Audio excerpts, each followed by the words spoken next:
Hi guys, welcome back. तो इस series के थ्रू हम बिजनेस इकोनॉमिक्स की वेरियस कॉन्सेप्ट्स डिस्कस कर रहे हैं। करंटली हम कॉस्ट से रिलेटेड टॉपिक स्टडी कर रहे हैं और आज हम पढ़ने वाले हैं about economies and diseconomies of scale. देखिए, पिछली वीडियो में हमने थोड़ी सी चर्चा ऑलरेडी कर ली थी इकोनॉमीज एंड डिस इकोनॉमीज के बारे में, राइट। आज हम इसी को डिटेल में स्टडी करेंगे। लेकिन इससे पहले कि आप इकोनॉमीज एंड डिस इकोनॉमीज में जंप करो, पहले तो आपको ये पता होनी चाहिए कि स्केल क्या होती है।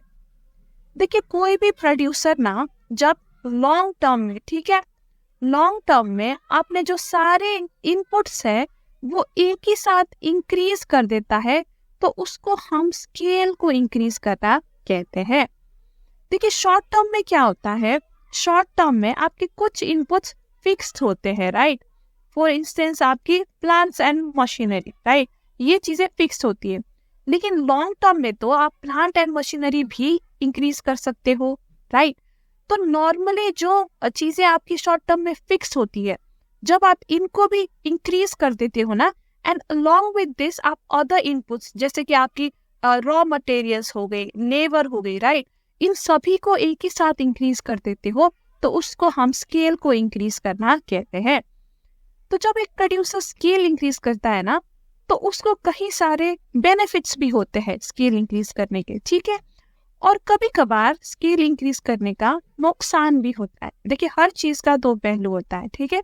तो स्केल इंक्रीज करने का भी दो पहलू है, और जो बेनिफिट उसे होता है स्केल इंक्रीज करने का, उसको हम इकोनॉमीज ऑफ स्केल कहते हैं। एंड जो नुकसान होता है कभी कभार स्केल इंक्रीज करने का, उसे हम डिस इकोनॉमीज ऑफ स्केल कहते हैं। जब आपका बिजनेस प्रोडक्शन बहुत ज्यादा बड़ा हो जाता है ना, तो उसका आपको कुछ नुकसान भी हो सकता है, तो उसको हम डिस इकोनॉमीज ऑफ स्केल कहते हैं। तो चलिए अब एक एक करके हम इकोनॉमीज एंड डिस इकोनॉमीज को एक्सप्लोर करते हैं।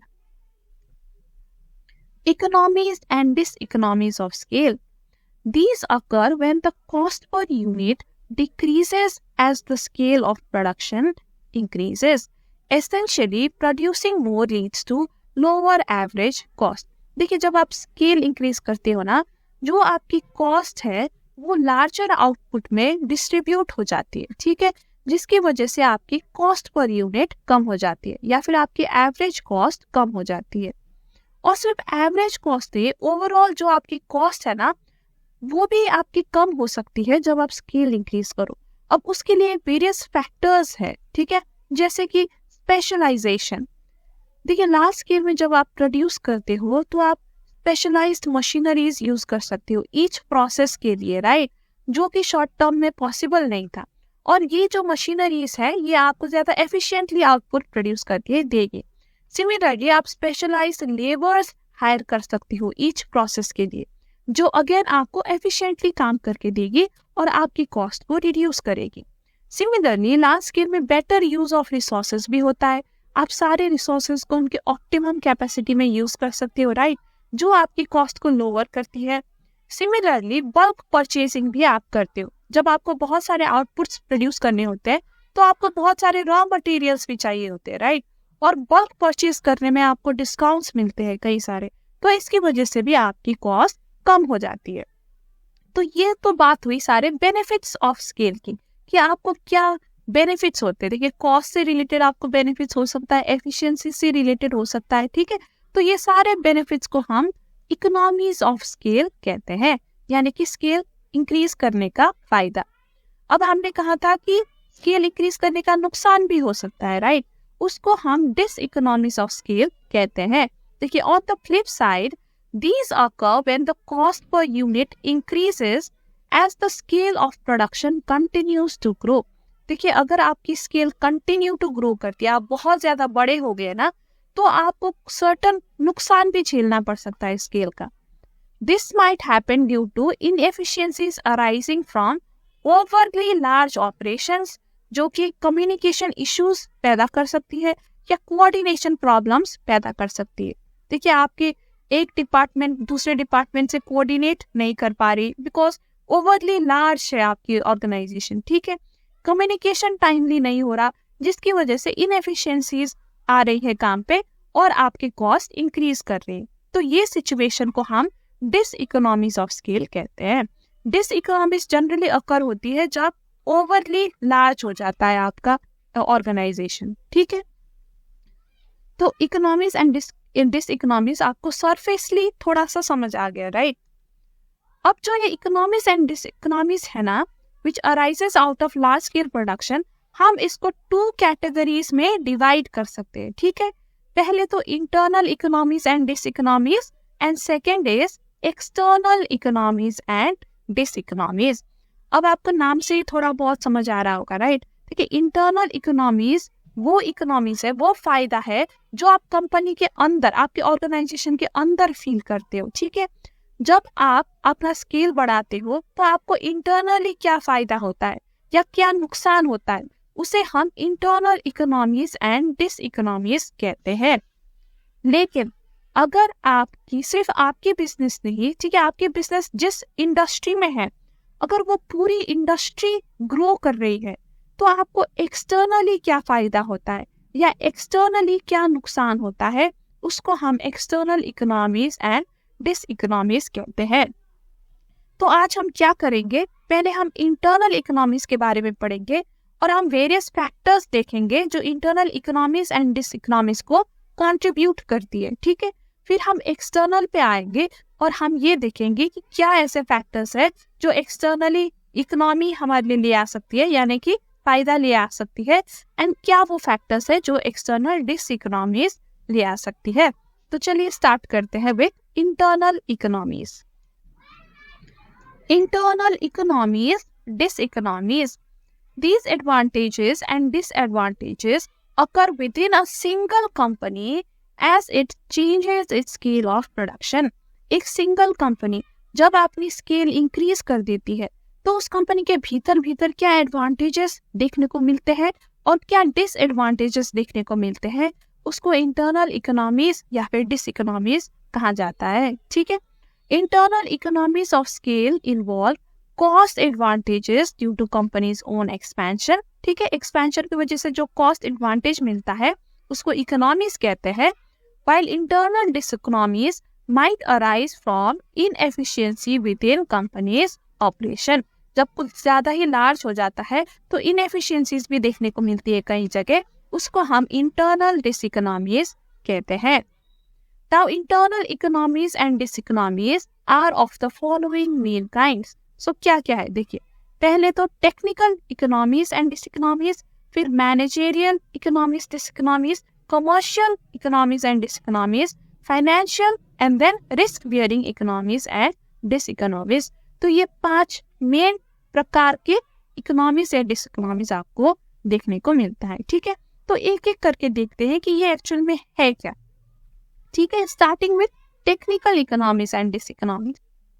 Now before we move on, I would like to announce कि हमने CA फाउंडेशन पेपर 4 के लिए ऑनलाइन मॉक टेस्ट लॉन्च किया है। अभी हमारे पास 2 सेट्स ऑफ मॉक टेस्ट है containing 100 questions each। Questions challenging है, आपको करने में मजा आएगा और ये आपकी जो अंडरस्टैंडिंग है उसकी अच्छी टेस्ट हो जाएगी। तुरंत ये एग्जाम सॉल्व करने के बाद, टेस्ट सॉल्व करने के बाद आपको अपना स्कोर भी दिख जाएगा, ठीक है।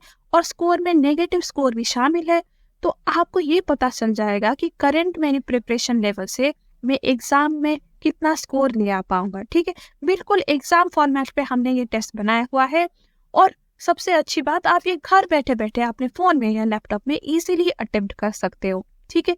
हमने इसमें टाइमर भी डाला हुआ है, आपको 2 घंटे में टेस्ट सॉल्व करनी होगी।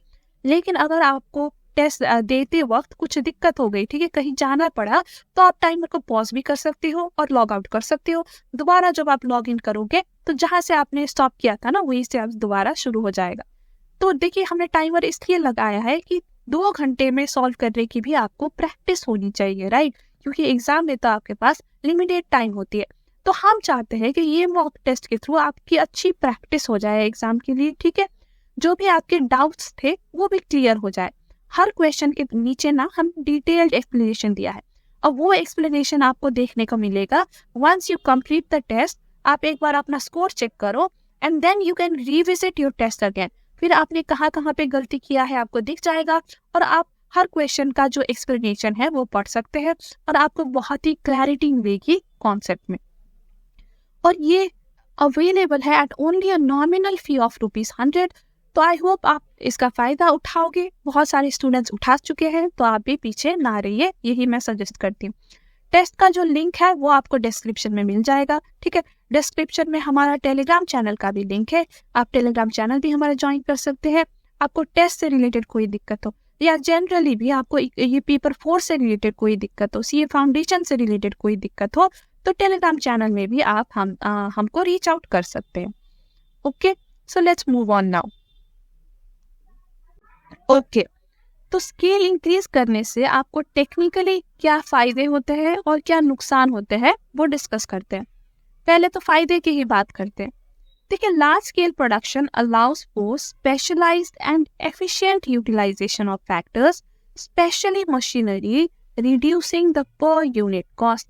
देखिए, हमने पहले भी कहा था कि लॉन्ग रन में जब आप स्केल इंक्रीज कर रहे हो ना, तो आप वो प्लांट एंड मशीनरी चूज कर सकते हो जो आपकी कॉस्ट को सबसे कम कर दे, राइट। तो ऐसे ऑप्टिमम कैपेसिटी वाले प्लांट यूज कर सकते हो और आप अपनी कॉस्ट रिड्यूस कर सकते हो, राइट। ये स्पेशलाइज्ड होते हैं एंड एफिशिएंट मशीनरीज आप यूज कर सकते हो। Then increased production scale enables higher degree of division of labour and specialisation, decreasing the cost per unit. देखिए, जब स्केल इंक्रीज करते हो तो आपके पास लेबर या वर्क फोर्स भी ज्यादा होता है, राइट। तो आप ये वर्क फोर्स को डिवाइड कर सकते हो, डिवाइड इन द सेंस कि पर्टिकुलर डिपार्टमेंट के लिए पर्टिकुलर लेबर, राइट। फिर आप जो स्किल्ड है उस डिपार्टमेंट में आप वही लेबर को हायर कर सकते हो, जिसकी वजह से आपके काम पे एफिशिएंसी आ सकती है। देखिए, छोटे ऑर्गेनाइजेशन में क्या होता है कि एक ही इंसान सारा काम कर रहा होता है, ऑलराउंडर बन रहा होता है, राइट। लेकिन लार्ज ऑर्गेनाइजेशन में ऐसा नहीं होता। वो पर्टिकुलरली ध्यान देखते हैं सिलेक्शन के टाइम में कि वो डिपार्टमेंट में आप कितने स्किल्ड हो, और जो स्किल्ड होते हैं वो उनको ही चूज करते हैं, राइट। तो क्यों करते हैं? ताकि उनकी काम की क्वालिटी अच्छी हो, एफिशिएंट हो उनकी काम, राइट। और ये सब कॉस्ट डिक्रीज करने में आपकी हेल्प करती है। Then there are advantages from performing linked processes in-house, reducing reliance on external firms. देखिए, जो बड़ी बिजनेसेस होती है ना, वो ज्यादातर अपने सारे प्रोसेसेस खुद अपने ऑर्गेनाइजेशन के अंदर ही करती हैं। जो छोटे बिजनेसेस होते हैं उनके लिए ये पॉसिबल नहीं है सब कुछ खुद करना, तो वो एक्सटर्नल सर्विसेज भी लेते हैं, ठीक है। तो एक्सटर्नल जब आप सर्विसेज ले रहे हो तो आप एक्सटर्नल फर्म्स में डिपेंड कर रहे हो ना। लेकिन स्किल इंक्रीज करने पे आप सब खुद करते हो, तो आपके बाहरी लोगों से डिपेंड करना जरूरी नहीं होता, जो कि एक एडवांटेज हो सकता है आपके लिए, ओके। तो ये तो हो गई एडवांटेज की बात। अब डिस इकोनॉमीज की बात कर सकते हैं, आपको क्या नुकसान हो सकता है। देखिए, as production scales up, ensuring consistent quality becomes more difficult, potentially leading to quality control problems. जब बहुत ही लार्ज हो जाती है ऑर्गेनाइजेशन, तो कंसिस्टेंट क्वालिटी मेंटेन करना थोड़ा सा चैलेंजिंग हो सकता है। देखिए, आप कर भी सब कुछ खुद रहे हो, आप इन हाउस तो आपने कर लिया, राइट। लेकिन अब उसमें कंसिस्टेंट क्वालिटी मेंटेन करना। देखिए, जब आप एक्सटर्नल पे रिलाई कर रहे थे तब क्या होता था कि कोई भी सर्विस में कमी आती थी तो आप उनको दोष दे सकते थे, उनसे फिर से करवा सकते थे वो चीज। लेकिन जब आप खुद कर रहे हो तो आपको ध्यान देना पड़ेगा कि आपकी क्वालिटी ऑप्टिमम, जो कि थोड़ा सा चैलेंजिंग हो सकता है। Then adapting to changes or implementing new ideas becomes slower due to established procedures and structures. देखिए, छोटी ऑर्गेनाइजेशन में क्या होती है, नॉर्मली एक ही बॉस होता है, एक ही मैनेजर होता है, या फिर 2-3 आप कह सकते हो, ठीक है। तो 2-3 लोगों में डिस्कस करके नया आइडिया को इम्प्लीमेंट करना ज्यादा इजी होता है। लेकिन लार्ज ऑर्गेनाइजेशन में हर डिपार्टमेंट के लिए अलग मैनेजर्स, ठीक है, और टॉप लेवल एम्प्लॉयज भी उनके 100-200 होते हैं। तो 100-200 लोगों को अग्री कराना, न्यू आइडिया पे कन्विंस कराना कि ये आइडिया अच्छा है, फिर अप्रूवल लेना, तो ये थोड़ा सा मुश्किल होता है।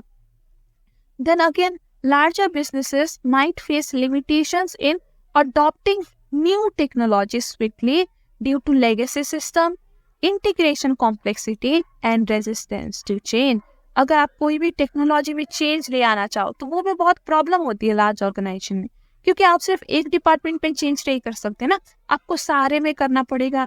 अब इंटीग्रेट करना पड़ेगा, सबके डाटा तो लिंक्ड होते हैं ना, तो सिर्फ एक में करके तो आपको फायदा नहीं, राइट। तो एक में अगर आप करना भी चाहो तो सारे डाटा को फिर इंटीग्रेट करो, सारे डिपार्टमेंट्स को ट्रेन करो वो चीज़ के लिए, फिर कई लोग रेजिस्ट भी करते हैं, राइट। जो चली आ रही है सिस्टम लोग उसी पे करना पसंद करते हैं। तो ये सब आपको दिक्कतें आ सकती है when you are trying to adopt new technologies. तो ठीक है, आपको समझ आ गया कि क्या क्या आपको फायदा हो सकता है एंड कुछ आपको नुकसान भी हो सकता है। नाउ ओके, अब स्केल इंक्रीज करने से मैनेजमेंट में क्या फायदा होता है, ठीक है, और क्या नुकसान भी हो सकता है वो देखते हैं। Economies, with the increased output, specialization in management occurs, enhancing efficiency through specialized departments and personals. तो जैसे कि हमने कहा कि each डिपार्टमेंट के लिए आप स्पेशलाइज्ड पर्सनल्स हायर करते हो जो वहाँ पे स्किल्ड है, राइट।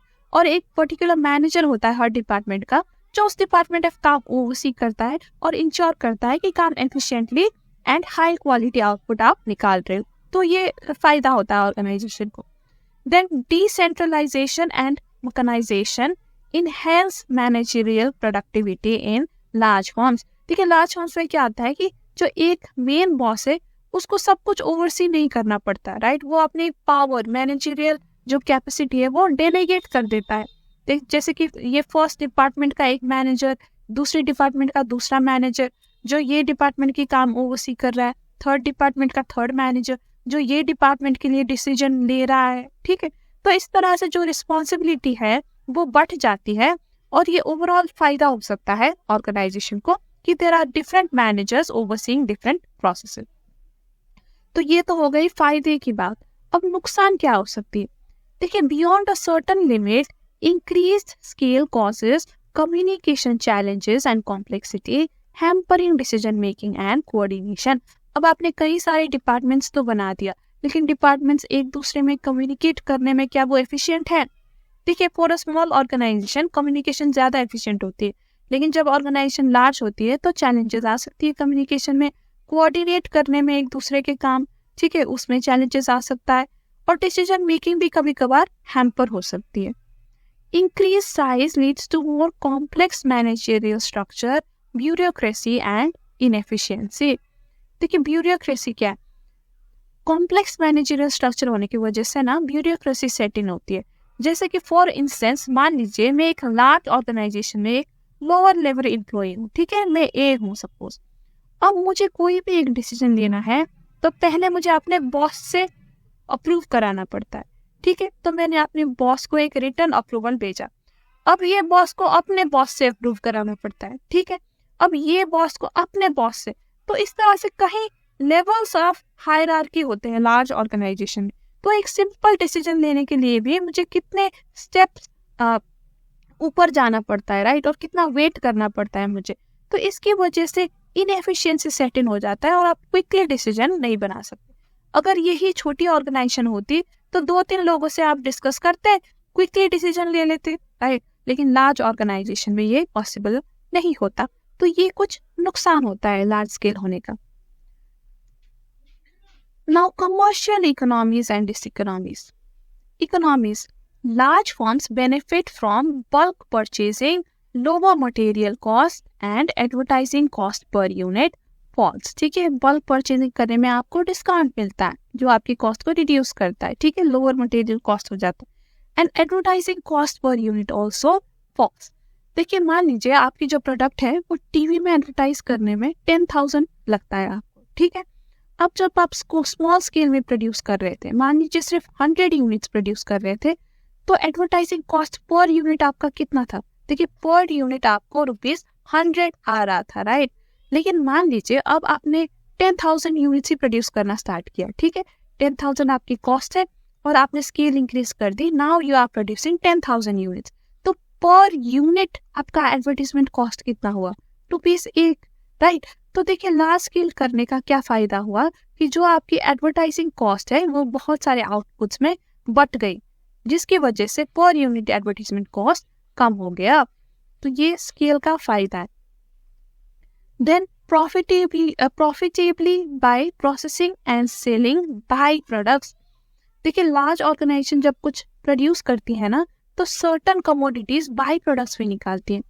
फॉर इंस्टेंस, जब आप शुगर केन से शुगर बना रहे हो ना, तो एक बाई प्रोडक्ट इसका निकलता है जिसको हम मोलासेस कहते हैं। ठीक है, मोलासेस एक ऐसी तत्व है जो अल्कोहल में यूज होती है।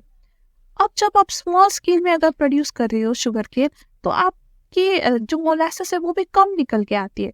तो ये कम मोलासेस के लिए अलग से प्लांट खरीदना और इसको प्रोसेस करना और इसको डिस्टिलरीज में बेचना आपके लिए ज़्यादा फायदेमंद नहीं होता, लेकिन लार्ज स्केल में फायदेमंद होता है क्योंकि आपके पास कई सारे मोलासेस इकट्ठे होते हैं। ठीक है, तो आप एक सेपरेट प्लांट यूज करके इस मोलासेस को प्रोसेस करके इसको प्रॉफिटेबली बेच पाते हो। ओके, तो ये भी एक फायदा है।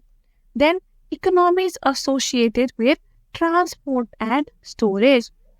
देखिए अगेन, अगर आपको ट्रांसपोर्ट करनी है, ठीक है, आपको 100 यूनिट ट्रांसपोर्ट करनी है या 1000 यूनिट करनी है, मान लीजिए आपको एक ही ट्रक की जरूरत होती है, तो कहाँ पे फायदा है? 1000 यूनिट्स करने पे ज्यादा फायदा है क्योंकि जो पर यूनिट ट्रांसपोर्टेशन कॉस्ट है आपकी वो रिड्यूस हो जाती है। सिमिलरली आपने एक कमरा लिया है जो 1000 यूनिट्स तक स्टोर कर सकता है। ठीक है, अब अगर आप 10 यूनिट्स बनाओ तो भी आपको वो कमरा चाहिए, 100 बनाओ तो भी चाहिए और 1000 बनाओ तो भी जाए। लेकिन 1000 यूनिट जब आप बनाओगे तो जो आपका स्टोरेज कॉस्ट है वो 1000 यूनिट्स पे बढ़ जाएगा, राइट? तो इस तरह से आपको फायदा होता है। अब ये हुई फायदे की बात। अब नुकसान क्या हो सकता है? देखिए, after reaching an optimal scale, expenses like advertising and other marketing overheads increase disproportionately. अब क्या होता है ना, जब आप कुछ ज्यादा ही बड़े हो जाते हो ना, तो आप भयंकर एडवर्टाइजमेंट करने लग जाते हो।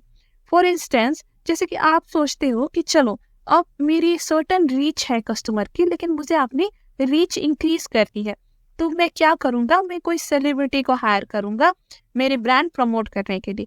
मान लीजिए मैं शाहरुख खान को हायर करूंगा एडवर्टाइज करने के लिए। अब शाहरुख खान तो हैवी फीस चार्ज करेगा, राइट? और जितना वो फीस चार्ज करेगा ना, कभी कभी हो सकता है कि आप इतने ज्यादा कस्टमर्स इंक्रीज भी ना कर पाओ। ठीक है, आपका फीस ज्यादा लग गया और कस्टमर्स आपके ज्यादा इंक्रीज नहीं हुए। तो इस तरह से कभी कभार डिसप्रोपोर्शनेटली आपकी कॉस्ट इंक्रीज हो सकती है, चाहे वो एडवर्टाइजिंग हो, मार्केटिंग हो या कोई भी कॉस्ट हो। Okay, understood? Let's move on. Financial economies and diseconomies. Economies: large firms enjoy advantage in procuring finance due to better security, investor confidence and lower capital raising cost. देखिए, generally जो large firms है ना, इनको loan ज्यादा easily मिल जाती है as compared to small business, क्योंकि इन्वेस्टर्स है या बैंक्स हो गए, ठीक है, वो लार्ज बिजनेस को ज्यादा ट्रस्ट करती है। वो देखती है कि ठीक है, बड़ा बिजनेस है तो कुछ ना कुछ कमा ही लेगी, हमारे पैसे वापस कर ही देगी, तो लार्ज बिजनेसेस को इतना डाउट नहीं करते। लेकिन स्मॉल बिजनेसेस को वो काफी डाउट करते हैं, है ना, कि छोटी सी तो है, पता नहीं कितना ही कमाती होगी, क्या पता कल को बंदी हो जाए। तो इसलिए स्मॉल बिजनेसेस को प्रोक्योर करना ज्यादा डिफिकल्ट होता है as compared to large firms. तो स्केल जब आप इंक्रीज करते हो तो आपको इजीली फाइनेंस मिल सकती है because of increase confidence, and आपको लोअर इंटरेस्ट में भी फाइनेंस मिल जाती है। ठीक है, तो नुकसान क्या है? देखिए, cost of raising finance escalate disproportionately after reaching an optimal scale due to increased dependence on external finances. देखिए, जैसे आपकी बिजनेस बड़ी होती जाती है ना, तो आपको एक्सटर्नल फाइनेंस पे ज्यादा डिपेंड करना पड़ता है, क्योंकि खुद की पॉकेट से तो आप बहुत ज्यादा पैसा नहीं लगा सकते। स्मॉल बिजनेसेस में शायद आप लगा भी सकते हो, लेकिन लार्ज बिजनेस के लिए बहुत ज्यादा पैसा चाहिए होता है, तो आप एक्सटर्नली ही आपको पैसा उठाना पड़ता है। और जब आप एक्सटर्नली उठाते हो तो आपको इनको इंटरेस्ट भी देना पड़ता है, राइट, जो आपकी काफी हैवी कॉस्ट होती है इंटरेस्ट। और एक एग्जांपल भी मैं आपको देना चाहूंगी। देखिए, आप शार्क टैंक तो देखते ही होंगे, राइट? शार्क टैंक में क्या होता है, जो बिजनेस वाले हैं ये जाते हैं शार्क के पास और कहते हैं, पिच करते हैं अपना बिजनेस और कहते हैं कि आप हमारी बिजनेस में इन्वेस्ट करो। और शार्क क्या कहते हैं नॉर्मली, ठीक है, आप इन्वेस्ट करेंगे लेकिन हमें प्रॉफिट का 5% चाहिए या 10 या फिर 20% हमें आपका प्रॉफिट का दे दो, तब जाके हम इन्वेस्ट करेंगे। तो देखिए, बेचारा जो बिजनेसमैन है ये प्रॉफिट शेयर नहीं करना चाह रहा होता है, राइट? 20% उसके लिए काफी ज्यादा होता है, लेकिन रिलक्टेंटली वो मान जाता है एंड में, क्योंकि उसके पास कोई और चारा नहीं है, उसको फाइनेंस चाहिए, उसको पैसा चाहिए, तो वो अपना प्रॉफिट भी देने को तैयार होता है। तो कभी कभार ये चीजें ना आपके लिए नुकसानदायी भी हो सकती है। 20% प्रॉफिट कम नहीं होती, ठीक है, और 20% आपको ये शार्क को देना पड़ रहा है बिकॉज आपको उनसे पैसा लेना पड़ रहा है, राइट। स्मॉल बिजनेस अगर होता तो आपको प्रॉफिट शेयरिंग ही नहीं करनी पड़ती, राइट। आप अपने पैसे से कमाते, जितना प्रॉफिट आपका आता आप खुद रखते, प्रॉफिट को अपने ही बिजनेस में री इन्वेस्ट करते, राइट। तो ये थोड़ा सा कभी कभार नुकसान होता है कि जो कॉस्ट होता है ना पैसा उठाने का, जैसे कि यहाँ पे आपको, राइट, पैसा बिजनेस के लिए पैसा उठाने का जो कॉस्ट है वो 20% आपकी प्रॉफिट, तो इस तरह से कभी कभार आपको डिसएडवांटेज भी हो सकती है, ठीक है। Then larger companies are usually subject to more regulations regarding their financial activities. तो और लार्जर कंपनीज को रेगुलेशंस भी फॉलो करनी पड़ती है, स्पेशली अगर वो पब्लिक से पैसा उठा रही है ना, तो कई सारे रेगुलेशंस होते हैं, ठीक है। जैसे कि उनको टाइम टाइम में ऑडिट कराना पड़ता है और ऑडिट कराने में भी खर्चा लगता है। अपनी कंपनी के अंदर ही कमिटीज बनानी होती है, ठीक है। ये कमिटीज ओवरसी करती है कि वो पैसा कहाँ खर्च हो रहा है, किस पर्पस में खर्च हो रहा है, और ये कमिटी को पालने में भी काफी पैसा लगता है। देन रेस्ट्रिक्शंस भी कई सारे होते हैं, जैसे कि आप एक पर्टिकुलर पर्पस के लिए पैसा यूज कर सकते हो, ठीक है, इसके अलावा कोई और पर्पस के लिए नहीं यूज कर सकते। तो इस तरह से कई सारे आपको दिक्कतें आ सकती है पैसे उठाने में जब आप कुछ ज्यादा ही बड़े हो जाते हो। Done. Risk bearing economies and diseconomies. Economies, large businesses with diversified capabilities are better equipped to withstand economic fluctuations, enjoying economies of risk bearing। देखिए लार्ज बिजनेस के पास ना अक्सर डाइवर्सिफाइड प्रोडक्ट्स होती है, यानी कि एक से ज्यादा प्रोडक्ट लाइंस होती है इनके पास, ठीक है। तो क्या होता है, कल को मान लीजिए अगर ये प्रोडक्ट 1 जो है इसकी सेल्स डिक्रीज हो जाती है, ठीक है, स्टिल इनके पास 2 और 3 तो है ना जिनकी सेल्स ठीक ठाक चल रही है, तो 2 और 3 इनकी प्रोडक्ट को, इनकी बिजनेस को सस्टेन कर लेती है, ठीक है। और सिर्फ प्रोडक्ट्स ही नहीं, जो कस्टमर सेगमेंट्स भी है ना इनके पास काफी ज्यादा कस्टमर सेगमेंट्स होते हैं। तो मान लीजिए कल को एक पर्टिकुलर कस्टमर सेगमेंट इनसे लेना बंद कर देती है, तो still they have other customer segments जिनको ये टारगेट करके अपना सेल्स सस्टेन कर सकते, अपना सेल्स इंक्रीज कर सकते हैं और बिजनेस को सस्टेन कर सकते हैं, ठीक है। तो इनका जो रिस्क है वो बढ़ जाता है and it is helpful during economic fluctuation. लेकिन अगर एक्सेसिव डाइवर्सिफिकेशन होना तो वो भी कभी कभार नुकसान कर देती है। देखिए excessive diversification might increase risk rather than providing cover during economic disturbances। देखिए जब इकोनॉमी में मंदी चल रही है, ठीक है, और आपके पास काफी सारे आपके बिजनेस लाइंस है, तो इसमें क्या होता है कि सबको संभालना इकोनॉमिक डिस्टर्बेंस, इकोनॉमिक डाउनटर्न के टाइम पे बहुत ही मुश्किल हो जाता है। रॉ मटेरियल्स के प्राइस भी इंक्रीज हो रहे होते हैं, सारे रॉ मटेरियल्स के प्राइस इंक्रीज हो रहे होते हैं, राइट, इन्फ्लेशन के टाइम पे। तो ऐसे में 4-5 बिजनेस को सक्सेसफुली रन करना becomes a huge challenge। अगर आपके पास सिर्फ 1-2 ही होते तो फिर आप कर भी सकते थे शायद। और एक और चीज भी है, देखिए आपके पास 4-5 लाइन्स है तो आप किसी भी एक लाइन में अपना फुल एनर्जी, फुल अटेंशन नहीं दे पा रहे हो, राइट। लेकिन अगर आप सिर्फ एक ही आपके पास लाइन है, सपोज एक ही प्रोडक्ट है, आप इसमें अपना 100% दे रहे हो, तो शायद ये ज्यादा सक्सेसफुल हो एज कम्पेयर टू जब आप 4-5 लाइंस एक ही साथ साइमल्टेनियसली रन करने की कोशिश कर रहे हैं, ठीक। तो डाइवर्सिफिकेशन कुछ हद तक आपके लिए अच्छी हो सकती है, लेकिन बहुत ज्यादा डाइवर्सिफिकेशन आपके लिए नुकसानदायी भी हो सकती है। सो with this internal economies and economies हमारी खत्म हो जाती है, ठीक है। अब एक्सटर्नल इकोनॉमीज की बात करते हैं। External economies and diseconomies. External economies and diseconomies are those economies and diseconomies which accrue to firms as a result of expansion in the output of the whole industry। ठीक है, आप जिस industry में काम कर रहे हो, अगर वो पूरी इंडस्ट्री ही ग्रो कर रही है तो आपको क्या फायदा होगा, ठीक है, आपके बिजनेस को क्या फायदा होगा, ये क्या नुकसान होगा, उसको हम एक्सटर्नल इकोनॉमीज एंड डिसइकोनॉमीज कहते हैं। They are external in the sense that they accrue to firms not out of their internal situation but from outside। देखिए इनकी इंटरनल सिचुएशन की वजह से ये नहीं आ रही, बट ये आ रही है फ्रॉम आउटसाइड, क्योंकि पूरी इंडस्ट्री ग्रो कर रही है ना, सो दैट्स व्हाई इनको ये फायदा या नुकसान आ रहा है, I that is due to expansion of the industry. तो चलिए अब बात करते हैं कि जब पूरी इंडस्ट्री ग्रो करती है तो क्या क्या आपको एक्सटर्नल फायदा हो सकता है। External economies are available to one or more firms in the form of one cheaper raw materials. तो इंडस्ट्री का ग्रो होना मतलब बहुत सारे बिजनेसेस का रन होना, राइट, बहुत सारे बिजनेसेस उस इंडस्ट्री में।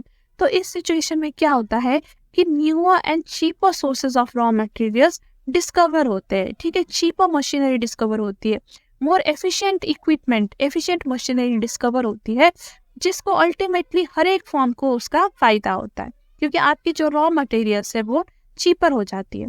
सिमिलरली टेक्नोलॉजिकल नॉलेज भी काफ़ी सारी डेवलप हो जाती है, ठीक है, न्यूअर टेक्नोलॉजी आती है, इम्प्रूव्ड प्रोसेसेस पता चलता है काम करने का, जिससे कि सारे फॉर्म जो भी उस इंडस्ट्री में फॉर्म्स है सबको ही फायदा होता है। Then development of skilled labour, ठीक है, बहुत सारे लोग उस इंडस्ट्री में जब काम करते हैं तो वो ट्रेन हो जाते हैं उस इंडस्ट्री के अकॉर्डिंग, राइट। तो जब कल को आपको एक न्यू एम्प्लॉय चाहिए होता है तो आपको एक ट्रेन्ड एम्प्लॉय मिल जाता है जिसको ऑलरेडी नॉलेज होता है कि वो काम कैसे करे, तो ये आपके लिए बहुत हेल्पफुल होती है। Then there is growth of ancillary industries. देखिए जब एक इंडस्ट्री ग्रो करती है ना तो साथ साथ में जो उसके रिलेटेड इंडस्ट्रीज है, एंसिलियरी इंडस्ट्रीज है, वो भी ग्रो करती है। फॉर इंस्टेंस मान लीजिए एक ऑटोमोबाइल इंडस्ट्री ग्रो कर रही है, ठीक है, अब इसको ग्रो करने के लिए रॉ मटेरियल्स चाहिए, राइट। तो रॉ मटेरियल्स की इंडस्ट्री, जैसे कि मान लीजिए ऑटोमोबाइल बनाने के लिए क्या क्या रॉ मटेरियल्स चाहिए होते हैं, मे बी स्टील चाहिए होता होगा, एल्यूमिनियम या फिर ग्लास, ठीक है, और क्या क्या, रबर, प्लास्टिक, तो ये सारी इंडस्ट्रीज ग्रो करती है, ठीक है। देन देखिए मशीनरी एंड टूल्स, जो भी ऑटोमोबाइल बनाने के लिए टूल्स मशीनरी चाहिए, ये इंडस्ट्री भी ग्रो करती है। रिपेयर सर्विसेज, जो ऑटोमोबाइल के रिपेयर करते हैं, ये सर्विस इंडस्ट्री भी ग्रो करती है। फिर recycling of waste product, right, तो ये सारे इंडस्ट्रीज को साथ साथ में लेके ग्रो होता है ऑटोमोबाइल इंडस्ट्री। तो इससे पूरी इकोनॉमी को फायदा होता है। जब बहुत सारे इंडस्ट्रीज ग्रो करते हैं तो पूरी इकोनॉमी को फायदा होता है, right. Then fifth point is better transportation and marketing facilities. अगर इंडस्ट्री बहुत बड़ी है तो स्पेशलाइज्ड आपको ट्रांसपोर्टेशन सर्विसेज मिल जाती है जो उस इंडस्ट्री के अकॉर्डिंग स्पेशलाइज्ड है, ठीक है। ट्रांसपोर्ट वाले को भी पता होता है कि आपके प्रोडक्ट्स को कैसे ट्रांसपोर्ट करना है, कैसे हैंडल करना है, ठीक है, तो आपको एक्सपीरियंस ट्रांसपोर्टेशन फैसिलिटी मिल जाती है। सिमिलरली मार्केटिंग फैसिलिटीज भी, जिनको पता है कि आपके पर्टिकुलर इंडस्ट्री का प्रोडक्ट कैसे मार्केट करना है, ऐसे वाले आपको फैसिलिटीज मिल जाती है, ठीक है। देन इकोनॉमीज ऑफ इंफॉर्मेशन, ठीक है, जब इंडस्ट्री बड़ी होती है तो आपको इंफॉर्मेशन जो है वो भी स्प्रेड होता है, ठीक है। बहुत सारे लोग काम कर रहे हैं, वो अपने काम से कुछ ना कुछ सीख रहे हैं, ठीक है, गलतियों से सीख रहे हैं, तो आप दूसरों की गलतियों से सीखते हो, दूसरों की सक्सेस स्टोरी से सीखते हो, तो इंफॉर्मेशन की भी काफी वृद्धि होती है जिसको सारे फॉर्म्स को फायदा होता है जिसका, ओके। सो ये तो बात हो गई एक्सटर्नल इकोनॉमीज की कि जब इंडस्ट्री ग्रोथ होती है तो every firm in that industry कुछ ना कुछ उससे बेनिफिट ले रही होती है, राइट। लेकिन जैसे कि हमने कहा था कि सिर्फ फायदा नहीं, कुछ नुकसान भी होता है, राइट। दो पहलू होते हैं हर चीज की। तो एक्सटर्नल डिसइकोनॉमीज क्या क्या होती है वो देख लेते हैं। External diseconomies, however external economies may cease if there are certain disadvantages which may neutralize the advantage of expansion of an industry. We call them external diseconomies. An example of external diseconomy is the rise in various factor prices. When an industry expands, the requirement of various factors of production, such as raw material, capital goods, skilled labor, etc., increases. Increasing demand for inputs put pressure on the inputs market. This may result in an increase in prices of factors of production, especially when they are in short supply. ठीक है, एक industry में बहुत सारे businesses होते हैं, right. अगर ये बिजनेसेस लिमिट से ज्यादा होने लगे तो क्या होता है कि रॉ मटेरियल की डिमांड, लेबर की डिमांड, राइट, बहुत ज्यादा इंक्रीज हो जाते हैं और हो सकता है कि ये चीजें शॉर्ट सप्लाई में हो, ठीक है। जैसे कि मान लीजिए अगर नेचुरल रिसोर्स आपको यूज करना पड़ रहा है किसी भी चीज बनाने के लिए और वो नेचर में लिमिटेड अमाउंट में है तो फिर बहुत ज्यादा प्रेशर हो जाता है, राइट। एक डिमांड का बहुत ज्यादा प्रेशर हो जाता है और रिसोर्सेज डिप्लीट होने लग जाती है। तो ये एक नुकसान होता है। अगर आपकी रिसोर्सेज लिमिटेड है तो बहुत सारे बिजनेसेस अगर उसकी डिमांड कर रहे हैं तो वो शॉर्ट सप्लाई हो जाती है। Okay, moreover, too many firms in the industry at one place may also result in higher transportation cost. बहुत सारे फॉर्म्स है उस इंडस्ट्री में, अब ट्रांसपोर्ट वाले लिमिटेड है, ठीक है, तो वो किसका सामान ट्रांसपोर्ट करे, तो अब इसलिए जो ज्यादा पैसा देगा उसी का करेंगे, तो ऐसे ट्रांसपोर्टेशन की प्राइस इंक्रीज हो जाती है।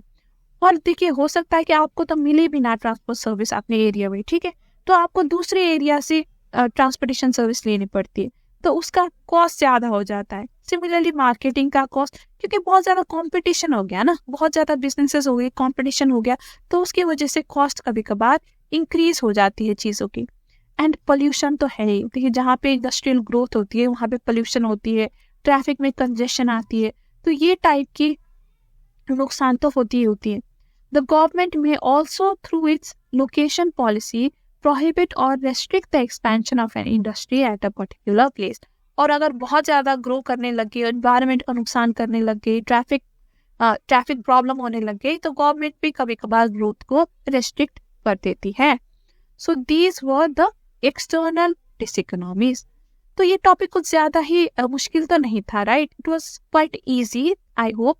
यहाँ पे बस आपको ये देखना था कि स्केल इंक्रीज करने का इंटरनली क्या फायदा एंड नुकसान होता है, जो हमने देख लिया था, और एक्सटर्नली क्या फायदा होता है, क्या नुकसान होता है, ये भी समझने में काफी इजी था। So with this we have come to the end of the video, और ये चैप्टर का भी एंड है। थ्योरी ऑफ प्रोडक्शन और कॉस्ट भी यहाँ पे हमारी खत्म हो जाती है। So we will start with the next chapter now, that is market. तो अगर आपने सब्सक्राइब नहीं किया है तो सब्सक्राइब कर लीजिएगा ताकि आप कोई भी वीडियो मिस ना करें। और वीडियो पसंद आया हो, यूजफुल आपको लगी हो, तो लाइक कर देना और अपने फ्रेंड्स के साथ भी शेयर कर लेना, ठीक है? तो मिलते हैं अगले वीडियो में, तब तक के लिए bye bye and take care.